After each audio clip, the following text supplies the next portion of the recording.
kita identifikasi kira-kira apakah kebutuhan yang Bimo harapkan untuk dipenuhi oleh dia, ya, sesuai dengan pernyataan dia. Coba perhatikan. Aku senang main kejar-kejaran dengan ibu guru. Seru. Kalau seandainya ada kata-kata seperti itu dari si Bimo, berarti aku senang main kejar-kejaran dengan ibu guru. Berarti guru harus paham bahwa dia itu sedang memenuhi kebutuhan kesenangannya. Begitu ya. Nah, itu contohnya. Nah, ibu, kejar aku karena ibu guru sayang aku. Nah, misalkan itu pernyataan yang dikeluarkan, berarti otomatis kita paham bahwa dia butuh kasih sayang. Berarti dia butuh kebutuhan kasih sayang itu harus dipenuhi, begitu. Nah, aku hebat kan bisa bikin ibu guru kejar aku. Berarti hebat ya di sini. Berarti di sini dia berusaha untuk memenuhi kebutuhan penguasaannya, ya, penguasaan atau hebat gitu. Nah, yang keempat adalah aku bosan belajar mewarnai terus di dalam kelas. Berarti otomatis kalau dia bosan berarti dia tidak senang. Berarti kebutuhan kesenangannya itu tidak dia dapatkan. Nah, hal-hal yang seperti inilah yang perlu kita sebagai guru itu kita pahami. Nah, dengan memahami seperti itu, jadi otomatis kita nggak langsung emosi, ya, ketika menanggapi anak. Jadi lebih slow gitu. Nah, untuk kasus kedua, contohnya, ya, ataupun saya buka contoh. Ada nampak nggak? Nggak ya? Sebentar ya, saya ini kan ke ini. Saya share ulang. Oke. Nah, ibu guru bilang aku tidak boleh bersenandung sewaktu mengerjakan tugas. Katanya kelas harus tenang, tidak ada suara, kan enggak seru jadinya. Nah, pernyataan ini menandakan bahwa si Dinda ini, ya, ingin terpenuhi kebutuhan kesenangannya gitu ya. Demikian sampai aku sebel, gambarku tidak rapi. Malah ibu guru menunjukin ke teman-temanku di depan kelas. Artinya adalah dia sebal karena gambarnya nggak rapi. Nggak rapi kenapa? Karena dia nggak kuasai. Berarti kebutuhan penguasaannya itu tidak tersalurkan ataupun tidak terpenuhi. Makanya akhirnya dia bertingkah seperti ini. Jadi tingkah laku anak itu, ya, bisa berdasarkan motivasinya, ya, motivasi ataupun pemenuhan kebutuhannya, ya, seperti itu. Coba ke, oke, ayo kita refleksi Bapak Ibu. Ya, sudahkah Bapak Ibu masuk kelas tepat waktu? Nah, seperti alasannya seperti apa? Sudah jawabannya. Kenapa? Motivasinya, untuk menghindari hukuman daripada Bu Evida, misalkan kalau misalkan gurunya ada di SMPIT Darul Muta'alimin. Nah, berarti itu motivasi kita semua masuk ke daftar nomor 1. Ataupun kedua, untuk mendapatkan penghargaan motivasinya. Ya. Jadi, selama ada penghargaan, kita akan melakukan itu terus. Tapi kalau nggak ada penghargaan lagi dari kepala sekolah, nggak akan kita lakukan kan? Jadi, berharap. Nah, sebenarnya tujuan daripada motivasi itu diperbaiki adalah supaya motivasi itu menjadi poin ketiga. Jadi itu motivasi itu muncul secara sendirinya supaya kita itu mau diri kita itu menjadi yang sesuatu yang kita inginkan, dan karena kita hargai diri kita itu sesuai dengan nilai-nilai yang kita yakini. Seperti itu. Nah, ayo refleksi lagi. Motivasi yang paling banyak mendasari perilaku murid di sekolah kita apa? Kira-kira apa Bapak Ibu? Motivasi yang banyak? Bu Ayu, misalkan? Apa kira-kira antara ketiga itu motivasi apa yang banyak yang memang terjadi ataupun yang banyak mendasari perilaku di sekolah kita kira-kira? Kemungkinan yang pertama sih, Bu. Menghindari hukuman ya.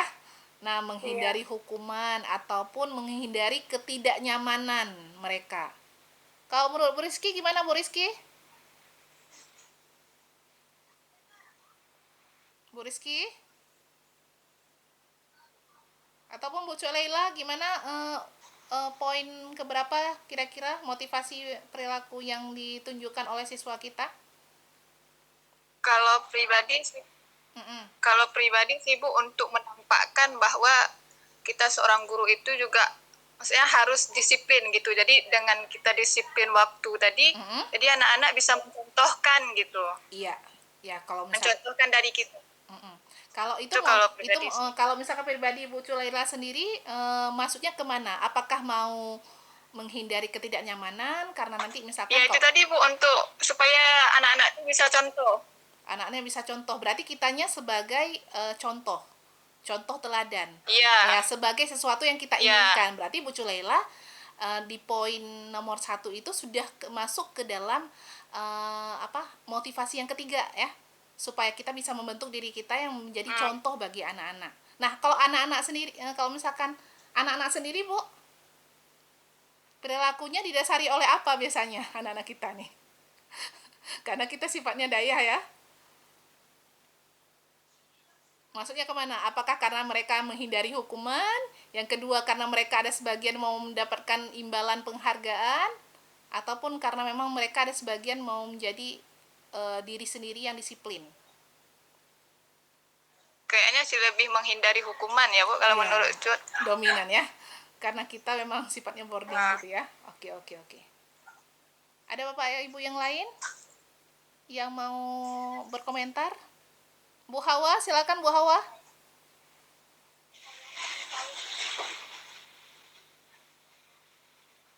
Ya, Bu Hawa, silakan. Mic-nya Bu Hawa belum aktif. Iya, silakan. Oke. Iya. Ya kan, sependapat dengan tadi yang dikatakan oleh Bu Cut Laila ya. Anak-anak kita memang mungkin itu tadi lebih ke menghindari hukuman, ya kan. Nah, kenapa habis itu tadi yang seperti disampaikan oleh Bu Ayu juga ya kan, masalah masuk tepat waktu ya kan. Iya. Karena pun akhir-akhir ini kalau kita lihat kan refleksi kita kan langsung ke sekolah, apa yang sehari-hari kita lakukan di sekolah. Iya. Apalagi akhir-akhir ini mungkin kita udah semakin kendor, tingkat kedisiplinan kita di sekolah itu kan mungkin kurangnya rasa tanggung jawab kita ya sebagai guru ya kan. Nah, jadi itu kan sebenarnya juga cerminan kepada anak-anak didik kita ya kan. Apa yang kita tampilkan di sekolah, bagaimana sikap kita di sekolah, sebenarnya kan itu juga jadi contoh dan cerminan bagi anak-anak kita.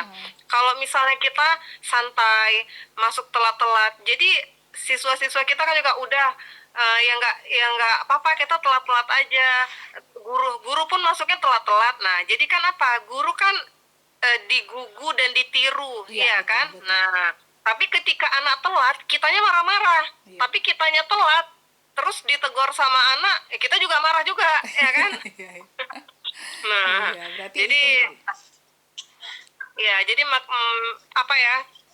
kedisiplinan ya, itu kalau dari gurunya, kalau untuk gurunya ya kan. Nah, sementara kalau untuk siswanya itu tadi menghindari hukuman tadi ya. Oke, oke, oke. Oke, terima kasih Bu Hawa. Silakan beri applause kepada Bu Hawa, Bu Ayu dan juga Bu Culaila. Beri emot ikonnya Bapak Ibu, bisa buat love atau lope-lope ataupun tanda tepuk tangan dan sebagainya ya. Emot ikonnya silakan biar semangat untuk kita berdiskusi ya. Nah, kita lanjutkan berarti seperti yang berdasarkan daripada ketiga guru menyatakan pendapatnya bahwa memang dominan itu karena menghindari hukuman, motivasi perilakunya menghindari hukuman ya, menghindari hukuman. Kalau untuk anak-anak ya, kalau untuk guru biasanya tergantung guru ya.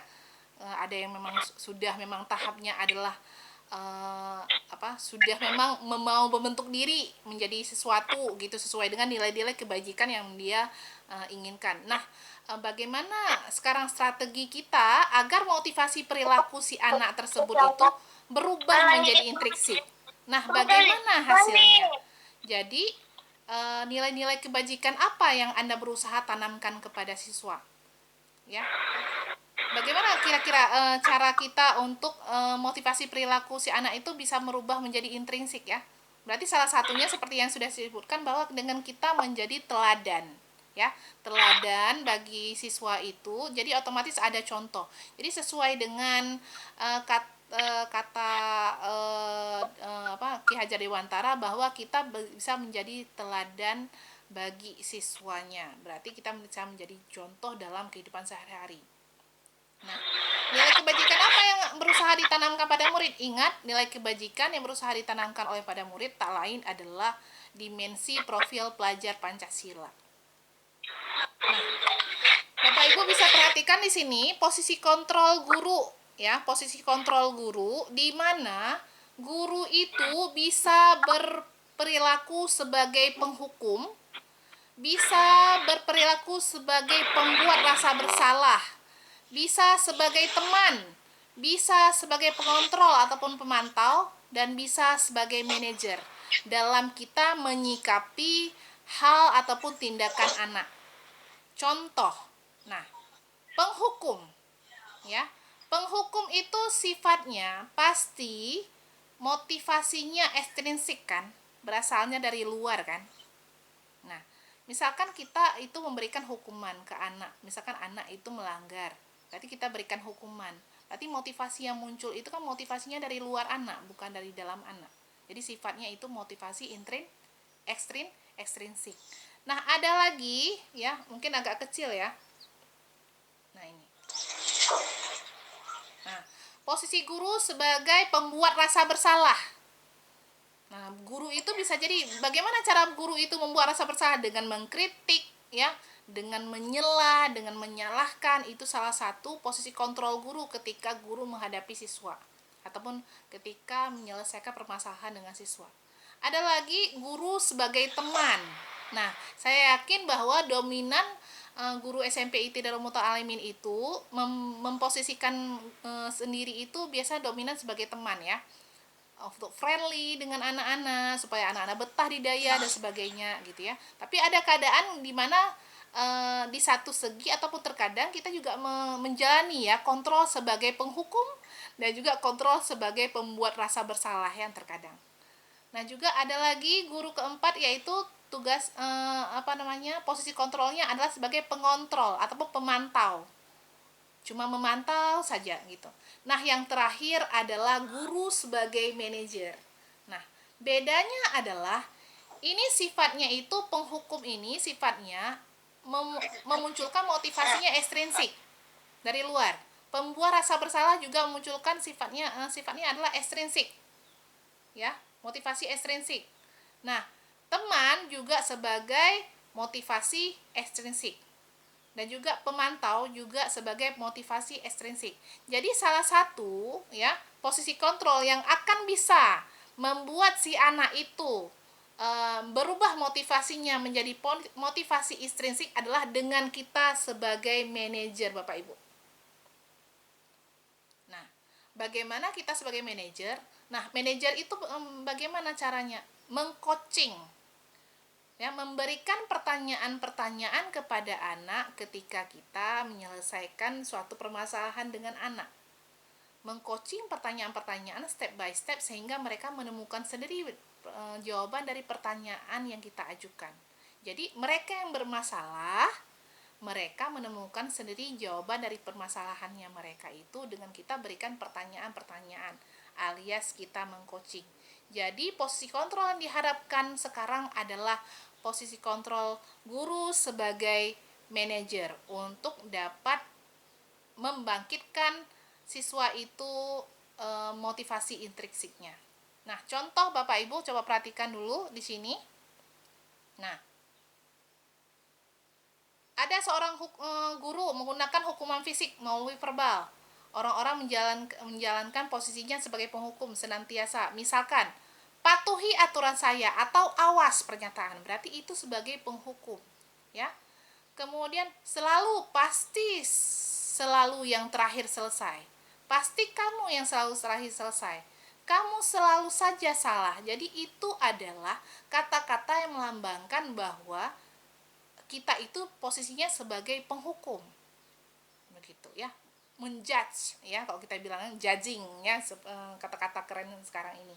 Jadi hasilnya adalah kemungkinan terbentuknya rasa dendam, rasa marah. Itu ibu tuh kemarin tuh sama saya gini atau Bu Surya kemarin tuh begini. Jadi itu yang muncul dari anak ya. Nah, kemudian yang kedua, pembuat rasa bersalah. Misalkan pernyataannya adalah, ibu kecewa sekali dengan kamu. Berapa kali harus ibu beritahu pada kamu? Gimana coba kalau orang tua kamu tahu kamu berbuat seperti ini? Jadi hal-hal seperti itu membuat kita guru itu sebagai posisinya pembuat rasa bersalah kepada si anak. Begitu ya. Kemudian kita lanjutkan ke posisi yang selanjutnya adalah sebagai teman. Misalkan, ayo bantulah Bapak demi Bapak. Ayo ingat tidak bantuan Bapak selama ini. Itu memposisikan kita sebagai teman. Nah, posisi kita sebagai pemantau adalah peraturannya apa, ya? Apa yang telah kamu lakukan, sanksi ataupun konsekuensinya apa? Itu berarti kita sudah memposisikan diri sebagai pemantau, ya. Nah, kemudian terakhir adalah sebagai manajer. Nah, manajer ini dia menanyakan hal-hal yang terkait dengan keyakinan, ya. Apa yang kita yakini? Apakah kamu meyakininya? Jika kamu meyakininya, apakah kamu bersedia memperbaikinya? Jadi, step by step pertanyaan yang diajukan itu memang mengarah kepada penyelesaian permasalahan yang mereka hadapi. Begitu. Jadi, ditekankan bahwa sebaiknya guru itu berposisi sebagai manajer. Tapi memang kalau kita lihat secara keseluruhan memang membutuhkan waktu yang banyak ya, Bapak Ibu ya. Membutuhkan waktu yang banyak karena apa? Sebagai manajer itu istilahnya waktu yang kita perlukan tuh banyak ya, banyak untuk menyelesaikan permasalahan daripada siswa gitu. Nah, misalkan guru, Adi, apakah kamu mengetahui jam berapa sekolah dimulai? Tahu Pak, jam 7. Ya, jadi kamu terlambat. Kira-kira bagaimana kamu akan memperbaiki masalah ini? Adi, saya bisa menanyakan pada teman Pak untuk mengejar tugas yang tertinggal. Guru, baik, itu bisa dilakukan. Apakah besok akan ada masalah untuk kamu agar bisa tepat hari waktu ke sekolah? Adi, tidak, saya bisa hadir tepat waktu. Jadi seperti itu, step by step pertanyaan yang diajukan itu tujuannya supaya mereka menemukan solusi atas permasalahan mereka sendiri. Jadi mereka yang bermasalah, mereka temukan solusi. Jadi kita itu sebagai manajer aja, cuma kita arahkan saja, kita coaching mereka untuk menemukan solusi dari permasalahan mereka. Nah, selanjutnya kita bahas tentang keyakinan kelas ya. Keyakinan kelas di sini tak lain adalah pernyataan universal daripada siswa-siswa yang dibuat dengan gurunya ya, yang dibuat dalam kalimat positif sehingga bisa dilaksanakan di dalam kelas tersebut. Ingat, berarti keyakinan kelas itu bisa bersifatnya baik aturan abstrak, bisa juga konkret ataupun rinci ya. Keyakinan kelas itu bersifatnya universal kata-katanya ya, tidak ada menjurus segala. Tapi yang mudah diingat sama anak-anak juga. Kemudian keyakinan kelas itu ditinjau setiap waktu, disesuaikan dengan keadaan si anak juga, ataupun keadaan kelas. Dan keyakinan kelas itu dibuat menjadi dari kalimat-kalimat yang kita dapatkan dari anak-anak, kita buat menjadi kalimat yang bersifatnya positif ya. Contohnya kalimat positifnya. Kalau kalimat negatifnya, jangan berlari di kelas atau koridor. Berarti artinya adalah berjalan di kelas atau koridor. Jadi lebih ke pernyataan positif yang sebagai keyakinan yang dilakukan siswa di dalam kelas. Nah, contoh keyakinan kelas. Sudah nampak Bapak Ibu? Nah, misalkan gini. Setiap anggota kelas perlu belajar. Setiap anggota kelas perlu senang, setiap anggota kelas perlu melakukan tugas. Jadi kalimat-kalimat yang dipergunakan itu bersifat positif, bukan kata-kata jangan ataupun ya jangan ya. Penggunaan kata-kata jangan. Nah, ini lagi. Keyakinan kelas 5 misalkan, selalu bersikap positif, senantiasa menjadi diri yang terbaik, percaya dan menghormati barang-barang miliknya dan milik orang lain misalkan. Ataupun, nah, ini keyakinan kelasnya. Misalkan hormat, kami meyakini bahwa sangat penting untuk menghormati semua orang dan barang milik orang lain. Jadi seperti itu. Jadi kalimat yang pergunakan dalam keyakinan kelas adalah bersifat positif. Jadi bentukannya bisa per poin dengan kata-kata singkat, bisa dengan kalimat yang agak lebih panjang, Pak Ibu ya.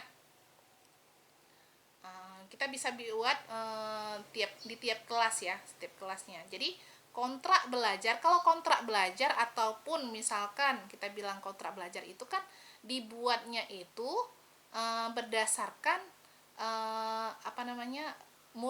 antara ini ya, antara si guru dengan siswa. Ya, guru dengan siswa. Tapi kalau keyakinan kelas murni dari siswa. Jadi ide-ide yang ada itu murni dari siswa dan kita cuma perlu meyakinkan mereka apakah mereka yakin akan bisa mereka laksanakan keyakinan kelas tersebut. Jadi setiap kelas itu bisa berbeda-beda keyakinan sesuai dengan peserta didik yang ada di dalam kelas tersebut. Nah, jadi budaya positif yang nampak dari keyakinan kelas itu adalah, coba diperhatikan Bapak Ibu ya, ada tampak seperti kalau kita datang tepat waktu, maka otomatis presentasinya ya, sebentar ya, jaringan mungkin kurang bagus ya. Kalau budaya positifnya adalah tampak seperti, misalkan kalau datang tepat waktu berarti tidak tampak seperti datang terlambat otomatis Bapak Ibu ya. Nah, misalkan menjaga kebersihan diri kelas dan sekolah artinya adalah tidak tampak kita seperti membuang sampah sembarangan. Berarti tidak terjadi pembuangan sampah sembarangan gitu. Nah, kemudian misalkan budaya positifnya menghormati guru dan teman, berarti tidak tampak mengganggu teman. Ataupun budaya positifnya berkomitmen untuk mengerjakan setiap tugas, berarti otomatis malas mengerjakan tugas itu tidak tampak pada kita. Jadi budaya positif itu selalu terlihat dari tampak seperti yang positif begitu. Nah, begini keyakinan kelas yang memang sudah saya buat ya Bapak Ibu ya di kelas 7A sebelumnya ya. Sebelumnya saya menggunakan seperti biasa, sebelum kita mulai pembelajaran kita bisa menentukan dulu keyakinan kelas dengan saya menanyakan kepada anak-anak apa saja keyakinan kelas yang mereka yakini. Jadi dari beberapa hal yang mereka yakini itu kita bisa nanti teruskan nilai-nilai kebajikan apa yang mereka anut ya, sesuai dengan hasil keyakinan kelasnya. Nah, kalau saya tipenya adalah membuat keyakinan kelas hanya dengan menuliskan di atas papan tulis saja. Tidak saya menggunakan kertas skrip ataupun itu yang ditempelkan ke dinding, tidak gitu ya. Jadi secara manual saja saya lakukan ya. Boleh seperti itu ataupun ya bisa seperti ini kegiatannya, bisa seperti yang dilakukan oleh fasilitator saya yaitu Bu Aiza. Beliau itu dengan cara membagikan satu-satu kertas anak-anak itu, kemudian mereka menuliskan semua semua ide mereka, kemudian ditempelkan di dinding. Jadi bisa ya. Jadi beraneka ragam hal cara untuk menentukan keyakinan kelas. Akan tetapi yang penting adalah yang idenya itu berasal dari anak, bukan dari kita. Jadi idenya khusus berasal dari anak. Kita hanya membuat kalimat-kalimat mereka yang bersifat negatif itu menjadi positif dan memaknai setiap nilai yang terkandung di dalam pernyataan universal tersebut begitu. pada pagi hari ini Ya, sebelum gitu kita ya. Jadi boleh misalkan nanti siap-siap kelompok.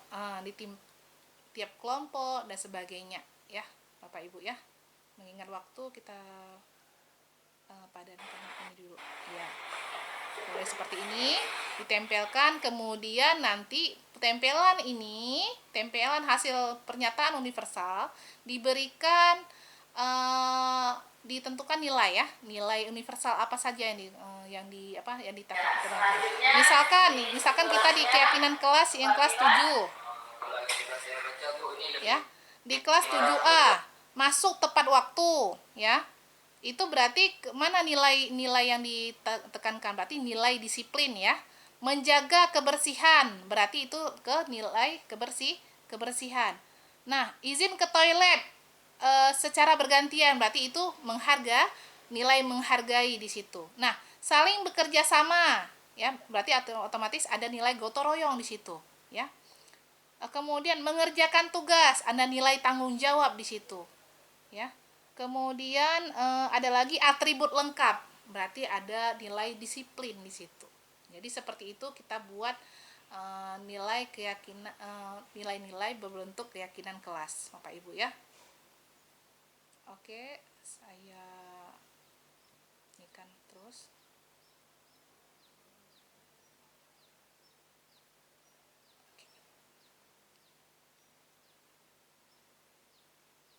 Oke, kita yang terakhir yaitu Bapak Ibu tentang segitiga restitusi, di mana segitiga restitusi adalah proses menciptakan kondisi bagi peserta didik untuk memperbaiki kesalahan mereka sehingga mereka itu bisa kembali ke kelompoknya itu dengan karakter yang lebih kuat. Artinya adalah segitiga restitusi ini adalah langkah yang bisa kita lakukan supaya anak-anak itu menyelesaikan permasalahan mereka sendiri. Dengan cara bagaimana? Ada 3 langkah Bapak Ibu. Yang pertama adalah menstabilkan identitas, Bapak Ibu ya. Menstabilkan identitas. Nah, ingat restitusi itu adalah salah satu posisinya sebagai manajer ya. Jadi di situ adalah kita berusaha mengcoaching anak itu dengan beberapa pertanyaan. Nah, pertanyaan-pertanyaan yang diajukan itu tak lain posisi kita sebagai manajer.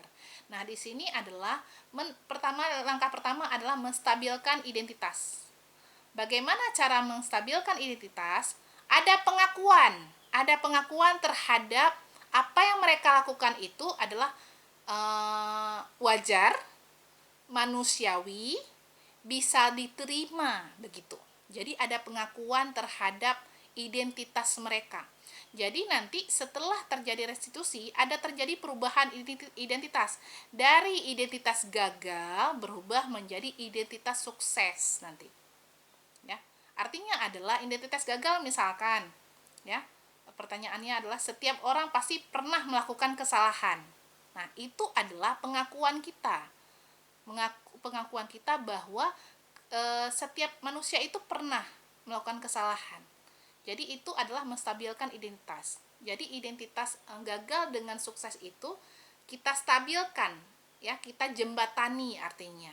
Sehingga nanti ada terjadi penyadaran akan posisi identitas dia. Oh, berarti identitas saya sebelumnya ada gagal. Berarti saya harus berubah supaya identitas saya sukses seperti itu. Ya, ada penyadaran seperti itu. Nah, ada juga pertanyaannya, kamu bukan satu-satunya ataupun pernyataannya, kamu bukan satu-satunya yang pernah melakukan ini. Nah, begitu. Jadi itu adalah kata-kata yang kita bisa lakukan, sampaikan ketika kita melakukan restitusi di bagian menstabilkan identitas. Nah, yang kedua adalah validasi tindakan yang salah. Nah, di sini kita memvalidkan apa-apa saja tindakan yang mereka perbuat itu yang keliru. Nah, contohnya pernyataan yang harus kita keluarkan adalah kamu tentu punya alasan mengapa melakukan itu. Kemudian, adakah cara yang lebih efektif untuk mendapatkan apa yang kamu butuhkan? Nah, pernyataan ini dua yang bisa kita lakukan ketika restitusi pada tahap validasi tindakan yang salah begitu. Bapak Ibu ya. Nah, yang ketiga adalah menanyakan keyakinan. Nah, ini baru masuk tadi. Yang keyakinan apa saja yang memang sudah kita terapkan di kelas tersebut. Nah, di menanyakan keyakinan berarti apa pertanyaan ataupun apa pernyataan yang perlu kita keluarkan. Keyakinan kelas apa yang pernah kita sepakati. Dan kamu ingin menjadi orang seperti apa gitu. Bagaimana kamu memperbaikinya dan sebagainya. Jadi, ini adalah proses yang harus kita jalani, ya, jalani supaya kita bisa membuat posisi restitusi kita itu sebagai manajernya itu sempurna. Nah, kebanyakan daripada kita itu, ya, ketika menyelesaikan masalah kita langsung ke validasi tindakan yang salah, ke tahap 2, ke tahap 3 terus. Nah, jadi bukan